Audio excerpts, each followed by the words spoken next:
你mesti tahu. Apple. 这是我爸爸。Raising bilingual children is a rewarding journey, but sometimes parents may have queries and concerns.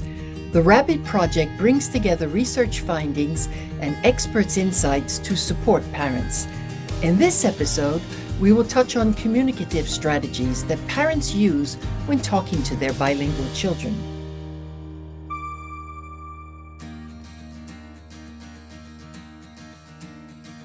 A large number of the families in our study are thinking about who should speak which language to their child and in what context. We need the additive bilingualism, so they can speak their language, at the same time they can introduce English. They are having limited time in the Tamil classroom, so what they can do is they can give more importance for the mother tongue, and then English also they can simultaneously they can speak at home. Tried and tested method is what we call the one parent, one language method, where each partner brings into the home environment their own language. So you have a father who may speak Malay and a mother who will speak English or Tamil. The other way is for both parents to be speaking both languages. This would also be good because then the children would see through model of who a bilingual is. But then they have to decide, okay, when do we speak English, when do we speak the mother tongue? Because we want to give that, balanced exposure to the children, isn't it? So that is also a challenge for parents to decide. I would say that there is no fixed recipe about what we should use. Parents should actually look at, again, what comes most naturally and what is most practical in their own home environment. When very young children start speaking and they have a dominant language or a preferred language, they may not respond to parents in the language that the parents want. In this case, parents may adopt a variety of communicative strategies. For example, to encourage the use of the language the parent wants, the parent may show little or no understanding of what is said so as to gear the child towards speaking the expected language or mother tongue. On the other hand, we can allow for a more flexible dual language conversation through our communicative strategies. Being aware of our communicative strategies is important because how we speak will have an impact on the child's use of their languages and their language development. Let's look at some examples of the various communicative strategies. Cabbage. You like cabbage? What do you like? You like? Fun! Fun! What is fun? Rice. Rice. The mother asks the daughter about her favorite food in English and receives a response in Mandarin Chinese. The mother then asks the daughter to clarify, which is interpreted as a signal to translate the term into English.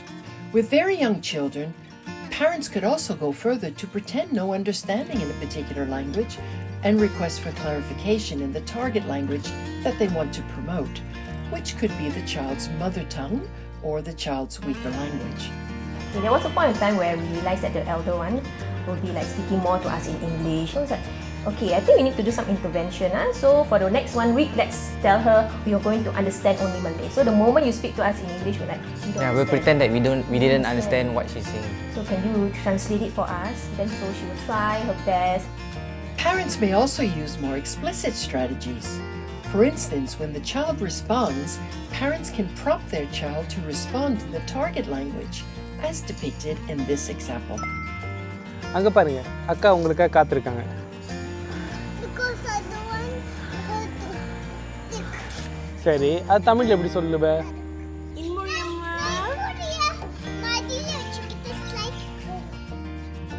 We try to speak to the children almost entirely in Tamil. With Mani Muri, it was 100% until she started recently speaking a bit more English, so sometimes we switch. Between ourselves, we switch a lot, but in front of the kids, we keep it mostly fully Tamil. Yeah. You suka animal yang mana? Kenapa you tak suka ni Nemo? Dory lagi? Nemo. Okay, you nak bacakan untuk ayah tak? In this example, the father has been consistently using Malay, mixing in a couple of English words, which is conventional in Singapore. The child, however, replies mostly in English. The father shows his understanding and simply allows the dual language interaction to move on. This kind of dual language interaction is fairly common in Singapore, and this in itself is not a problem. Here, both languages are used in the household actively and freely without tension. Most parents, Singaporean parents, are bilingual themselves. So the language at home often is of a very mixed environment. So in the Singaporean cases, what we found is that this particular type of situation is just as nurturing in terms of producing bilingual children. It is fine to use both languages at home because this will allow the child to develop both languages freely in the home environment. Sometimes dual language interactions may elicit interesting cross-cultural moments. Children will not get confused because they will encounter many monolingual contexts where each language is used separately.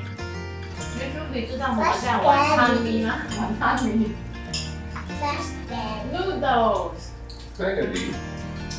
Spaghetti. 那个不是 spaghetti， 那个是云吞面。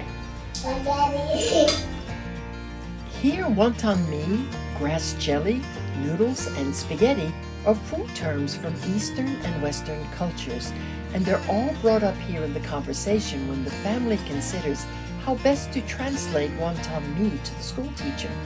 This kind of talk often brings joy to the family and helps children heighten their cross-linguistic and cross-cultural awareness.